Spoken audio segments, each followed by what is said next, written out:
How's everyone doing, guys? Cody, guys, back again, dropping yet another video. Right, guys, this video is on the black cab rapist, John Worboys, who was convicted on 19 charges of sexual assault and rape, right?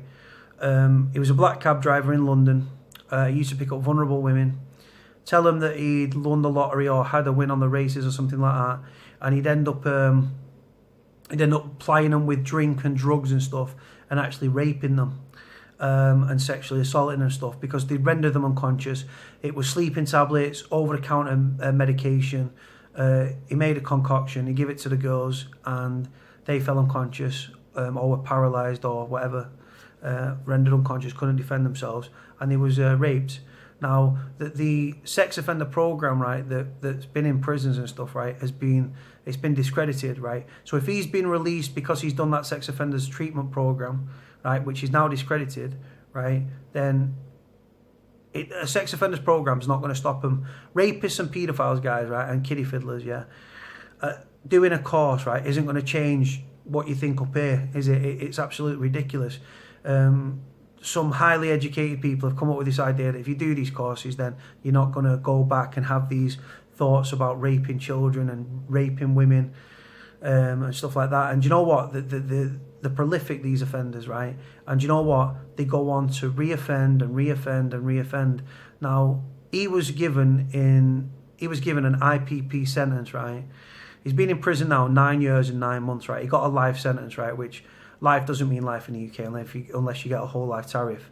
So yeah, it's just, I'm absolutely disgusted. It's a fucking dangerous precedent to set, and I don't know what the parole board are thinking about, right? Because the reality is, there's going to be I'm already seeing a massive backlash and stuff, and rightfully so. The picture at the beginning of the video, that's what he looked like when he was charged, right? He spent a year on remand. He tried to challenge his conviction at the High Court, right, which failed. Like I say, that was in 2010. His appeal failed. He tried to appeal against it, right? So he got done for 19 offences, including sexual assault and rape, right? One of the ladies he raped, he went round the next day and posted a Christmas card through a door and a £10 finger, wishing her a Merry Christmas. Like, what sort of sick fucking freak is this guy? He's done porn. He was a stripper. He was a taxi driver for 13 years. And over the 13 years, guys, right, that he's been a taxi driver, everyone reckons he's raped in excess of 100 women. Right, that's, just put that into perspective, right? Not just sexually assaulted, but raped over 100 women, right? I detest fucking rapists. They're the scum of the earth, right? Rapists and kiddie fiddlers have to be housed on their own wing in prison. They don't really experience prison, do they? Because they're on their own wing, they're all in for the same sort of stuff, right? So they all mix amongst themselves, right? Do you know what I mean? Sick freaks that they are. Because if they was in general population, they're deemed vulnerable. Because if they was placed in general pop or general population, they'd be attacked on sight, right? Now, like I say, the fact that he tried to appeal his conviction 8 years ago shows me that he's not even accepted his guilt for what he's done wrong, yeah? Now, people saying, oh, he's going to have stringent, like, license condition when he gets out of jail. Go into probation once a week. He's not allowed to contact any of the victims for 10 years. 10 fucking years, you're having a laugh. He should be chemically castrated, this fucking guy. And he's going to be back on the street. So look at that mug at that picture at the beginning. Age him 10 years, right? He's going to be back around. And do you know what the thing is, yeah? If he moves into he'll probably end up in a hostel. He'll end up living in an hostel for starters, right? But this hostel could be close to schools. It's going to be close to houses with children. And you're not going to, probation and the police are not going to go up to people and say, oh, just to let you know, there's a guy that's alleged to have raped over 100 women living in that hostel down the road, aren't they? Because they keep it quiet. But by keeping it quiet, what they're doing, really, they're putting you and your children at risk. Because you don't know, do you? You're walking down the street, you think it's all innocent and stuff. The guy's a rapist, right? It's as simple as that, right? He didn't target children, but a rapist, predators to the fucking extreme, right? And like I say, prison, right? He was given in prison for public protection, indeterminate public protection, right? Now, that was abolished in 2012, as we all know, right? And sadly and tragically, there's still thousands I think about 4,000 IPP prisoners still in prison. Now, this guy's one of them. There's people that are languishing in jail, rotting away, right? Attempting suicide, slashing up, right? Because they never know when they're getting out of jail. They jump through hoops for probation and the National Offender Management, right? They jump through hoops and stuff because they don't want to do these courses in prison, right? No prisoner wants to do courses. It's about ticking a box, right? Because it helps you. If you're coming up for your Cat B or your Cat C or your Cat C and your Cat D move, right? You've got to do it because it's ticking a box and you've got to play the game, haven't you, right? But the thing is, IPP prisoners are there in jail, right? Rotting away, right? Imagine being in prison, right? If you're getting told you're doing a whole life tariff, you know you're dying in jail. If you know you've got to do a minimum of 38 years before you're eligible for parole, you know you're doing a minimum of 38 years, right? Just imagine waking up every day, right, as an IPP prisoner when it was abolished 6 years ago now. We're into the 6th year. I do apologise, right? Knowing, right, that there's no light at the end of the tunnel. There's no release date. You've jumped through hoops. You've asked for an oral. When it comes up for parole, you can have a paper panel where you're not present, or you can have an oral hearing. Oral hearings are always better, but the reality is, I've seen prisoners jump through hoops. I was padded up with one, a very volatile lad. He asked for an oral hearing. Right, they shoved a paper panel rejection under his door, so they shafted him, and he wasn't eligible to go for parole for another year or so. Right, so that was that. And like I say, there's IPP prisoners left in prison, right, that have not done. Not like nothing along the lines of rape at all. So much less. And they've got no release date. This guy has served 9 years and 9 months, right, in prison of a life sentence, right, and they've given him parole. Beyond fucking words, guys. Beyond fucking words. Like I say, the police and the police and the public. He might end up with. They might give him a new identification and stuff. They might give him a new ID, right? Because he'd be targeted by public and stuff like. If you look at people like John Venables, one of Jamie Bulger's killers, John Thompson and that, and all them, right, and Venables, right? They've been in and out of prison since for like possession of like child pornography and stuff like that, right? So this is the thing, they can't be treated, these people, right? And they got new identities and stuff, keep abusing it and getting caught for like having possession of child indecent images and stuff of children. Sick freaks, guys. The reality is, I'll tell you straight, yeah, John Worboys, right, who, this is what he's called, right? It's John Worboys, Worboy, I think it's pronounced Worboy. Yeah, it's such a dangerous precedent, guys, because the reality is, right, I'll tell you exactly what's going to happen. He'll get out of jail, right? He's obviously got these sexual deviant fucking like fantasies where he targets women and stuff, right? He did it for 13 years, right? And the police didn't believe the victims, they believed the taxi driver, because they believed the taxi driver, a black cab taxi driver, wasn't capable of sexual assault and rape. The Metropolitan Police were later sued and had to pay out massive sums of money to the victims, to those that brought court action. He sexually he raped a 17-year-old girl. He was a predator. Do you know what another thing as well? The police failed, guys, right? All these people were coming forward, right? And then more people came forward after he'd been arrested, right? But the police didn't go through his door and arrest him with incriminated evidence. No.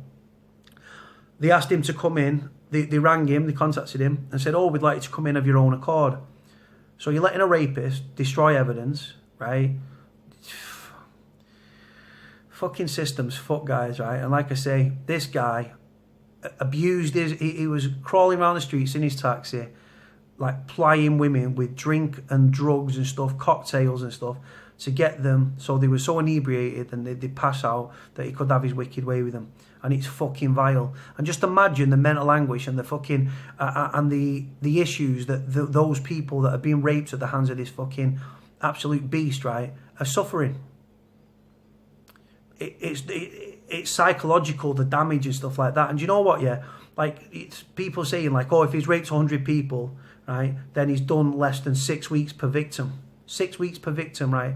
And like I say, he was obviously active for 13 years when he was driving a cab, so he's obviously prolific in doing what he was doing. And the reality is, guys, as well, your sex offenders, guys, right, can't be rehabilitated, they can't be reformed, right? There's a discredited course now, like I say, it's well known that the sex offenders program that these guys were doing has been discredited, guys, because it doesn't fucking work, right? And you know what? I'll tell you straight. This guy, this John Worburys, right, will get out of prison, right? All he's got to do is go to probation once a week. If he's living in a hostel, he'll get breathalyzed and drug tested, right? He's not allowed to contact the victims and stuff. They might say you're not allowed a smartphone and stuff, right? Because he could go on the internet and search for porn and stuff like that. But the reality is, guys, right, they can't keep tabs on you when you're out of prison, right? They don't keep tabs on you. You go into probation once a week, right? It doesn't aid in rehabilitation. It's just, again, it's an inconvenience, right? You turn up, you spend 5 minutes with them, if that. They're even doing probation check-ins on the phone now because the workload of probation is so high, right? But this guy is an absolute predator. He's a danger to women everywhere, right? My advice is if you see this guy, when he gets out and stuff, right, they'll probably be looking for a place in a hostel for him now. You see this guy on the streets, right, he might have grown a beard, he's probably grey now. Go straight to the media and get the story out because this guy should not be allowed to settle anywhere. He's an absolute predator, and I'll tell you straight, he will reoffend. He will. And like I say, and you say, oh, how do you know that? I don't know nothing, right? But I know sex offenders cannot be rehabilitated. They go on and they go on and they persist and they carry on and they persist and they persist and they persist and they reoffend and they reoffend and they reoffend and they go back to prison because you can't change it, right? And that's the reality of stuff. Sex offenders programs in prison doesn't work, right? Because the reality is like I say, it's about ticking a box, right? So they've said yes, you're not a danger to the public. Right, but then you've got prisoners that are IPP as well in the system that have done so much less, right? Like I'm talking about fighting and stuff like that. They can't get out because either the program, the course that they need to do, the funding's not available, which isn't their fucking fault, right? Or they jump through hoops, and keep getting knocked back for parole, right? Then you've got this rapist, right, who was done for 19 offences. Right, went to prison, was found guilty, went to prison, right, sentenced to life, right, doesn't admit his guilt and stuff, right, carries on, tried to go to the Court of Appeal to appeal it to the High Court, right, which was upheld, right, so the charges stick, right, because he was fucking guilty, right, and now he's getting out. Mind fucking boggles. It's a very, very, very, very dangerous precedent. This guy, do not get it twisted, guys. This guy is a fucking absolute beast, right? And you need to share these pictures and share these stories, right? Because he'll end up in a hostel near you. Could be near you, right? Like I say, drugging people, abusing your power, raping people, sexual assault, forcing yourself on top of people, going around with a rape kit in his car with gloves and these prescription drugs and sleeping tablets and stuff like that. Like, are you having an absolute fucking laugh, right? Then the police failed the victims and stuff, right? Because they didn't believe the victims. They believed this fucking one guy over these victims, right? And then once he was charged and stuff and more people came out of the woodwork, and rightfully so. And like I say, my thoughts are with the victims, because I'll tell you straight, 9 years and 9 months on, or whatever it was from when he's committed these heinous fucking crimes, right, that them victims will be feeling it, right, and they'll feel, just imagine, right, he's getting out and they're reading all these stories, the media will be contacting them, right, the girls, yeah, that are being the victims, yeah, of this fucking predator, and they're going to have to, because they'll be asking questions, well, what do you think, and blah, blah, blah, and they're going to have to relive this in their mind and stuff, right. And they might fear that he's coming back for them, things like that, guys, right? Rapists and paedophiles, like I say, that they can't be rehabilitated. This guy is an absolute danger, and like I say, he shouldn't ever be released from prison, in my opinion. He should be chemically castrated, and he should live out his days on he should be put in general population, but that won't happen. So put him on leave him on the VP wing, chemically castrate him. And don't let him near any fucking one. He'll get out. He's been in prison 9 years and 9 months, right? So he'll have needs, won't he? Right? Unfortunately, right? And he will force himself on other women. I guarantee you, within a few months, he will have reoffended, raped somebody, and he'll be back in prison. It'll be all over the media, parole board, failings. Like I say, do you know what? He's been in prison. He's not been in prison long enough, right, for the crimes he committed. It doesn't even work out for the 19 offences. It doesn't even work out. I think it works out like 6-7 months for fucking victim and stuff, right? Over 19 offences to add up to 9 years and 9 months. This guy, like, what guys, you let me know, yeah. I'm fucking fuming. Like I say, I've not read the full case yet because I don't know everything. I've seen a few stories. I've tried to memorise that while doing this fucking vlog. All I know, right, is I'm absolutely fuming that lads, IPP lads, are stuck in jail jumping through fucking hoops, right, with no light at the end of the tunnel. This guy's a little raping little fucker who's alleged to have raped over 100 women, right, and yet he's getting fucking parole. You're having a laugh. You're having a fucking laugh. My heart bleeds for them IPP prisoners, and my thoughts are obviously with the victims and stuff of this fucking heinous, fucking dirty, raping, fucking horrible, hanging bastard, right? And he should never, ever, ever fucking be released, right? And some will end up going at him, but they'll probably give him a new identity, protect him. Don't tell the public, so you're protecting one man because he'd be attacked because of his fucking crimes over the public's protection. He should be left in jail to rot, dirty, hanging bastard. Right, guys, I'm going to leave this video here. Look at the picture at the beginning. Remember that fucking face, right? And pardon me language, because I'm not normally this wound up, but it's fucking hanging. It's wrong. Right, guys, like, comment, subscribe. Bye.